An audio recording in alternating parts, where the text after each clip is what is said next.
you guys, welcome back to Crime Immemorial. In the summer of 1971, a young teenager would go missing and later turn up murdered. The first casualty of a short series of possibly related homicides whose victims have come to be known as the Waverly Three.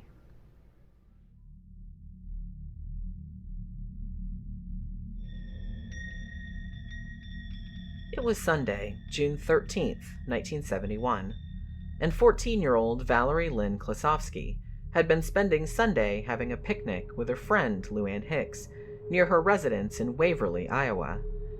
She made her way home in the late afternoon to the house she shared with her father, grandmother, and two sisters.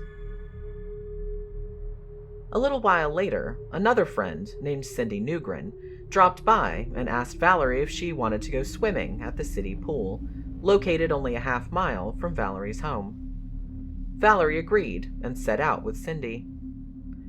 As Valerie left the house, her grandmother told her to be home by 9. Shortly afterward, though, Cindy arrived back at the Klossowsky home, carrying Valerie's swimsuit and towel, but ominously, Valerie was not with her. Cindy told Valerie's grandmother that when they had arrived at the swimming pool, Valerie had seen some people she knew outside and had stopped to talk to them, telling Cindy to go on inside and she would be right behind her in a few minutes. But Valerie had never come inside, and when Cindy went back out to see where she was, she found Valerie's towel and swimsuit, but Valerie herself was nowhere to be seen.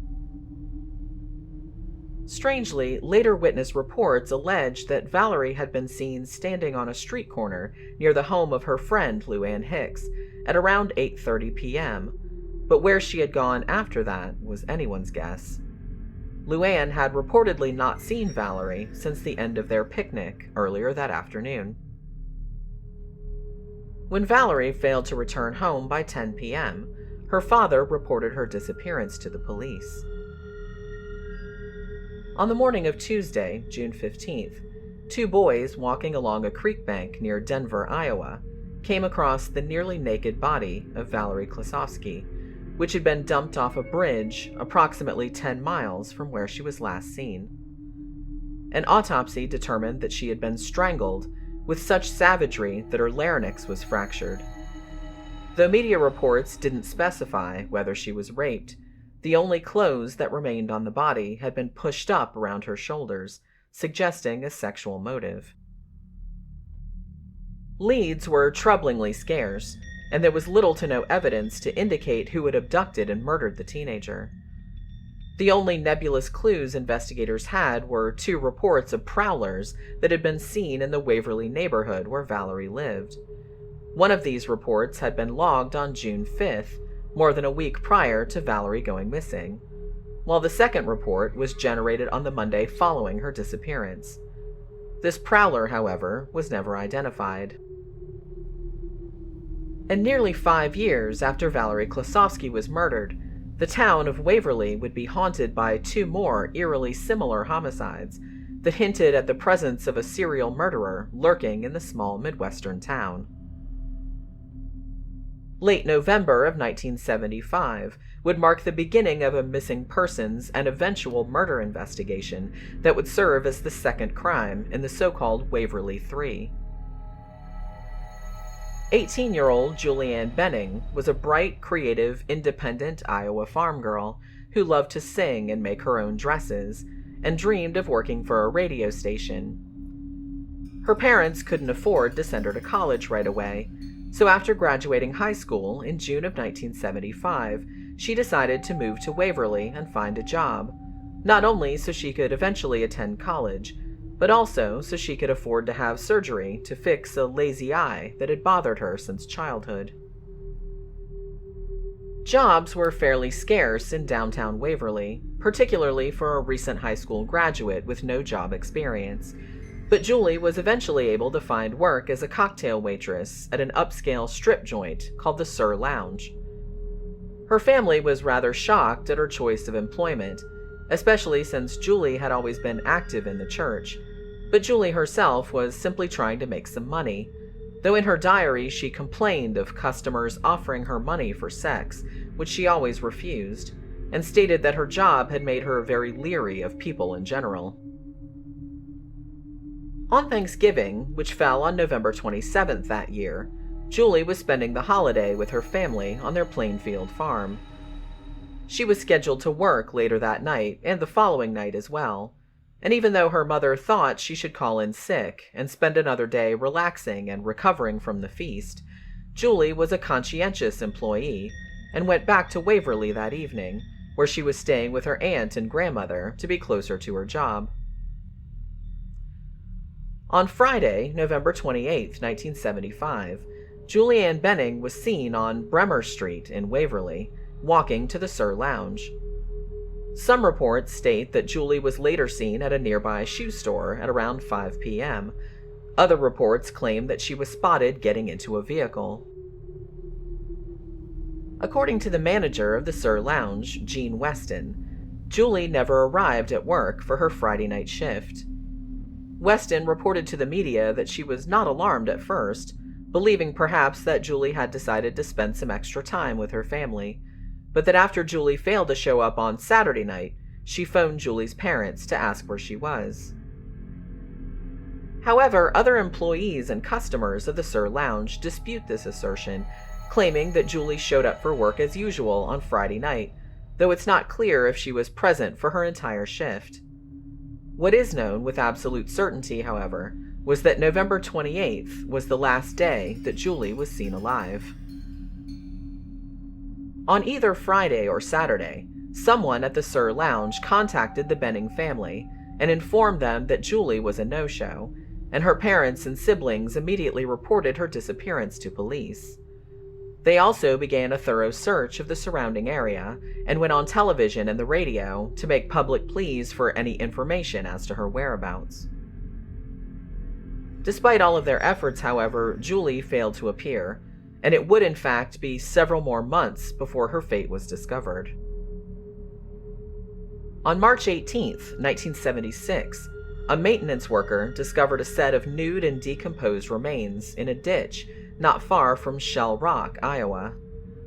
Upon examination, these remains proved to be those of Julie Ann Benning, who authorities determined had been strangled to death and then crammed into a nearby culvert. The body had apparently stayed in the culvert all winter until the spring thaw swept it out to the ditch where it was eventually found. Unfortunately, the body was far too badly decayed to determine whether Julie had been sexually assaulted.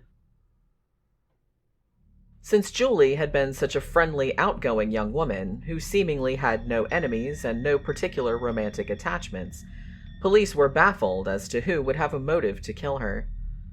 The only remotely controversial incident in her recent past had been an editorial she had penned for her high school newspaper, in which she pleaded mercy for people convicted of crimes, encouraging a rehabilitative rather than a punitive model of criminal justice.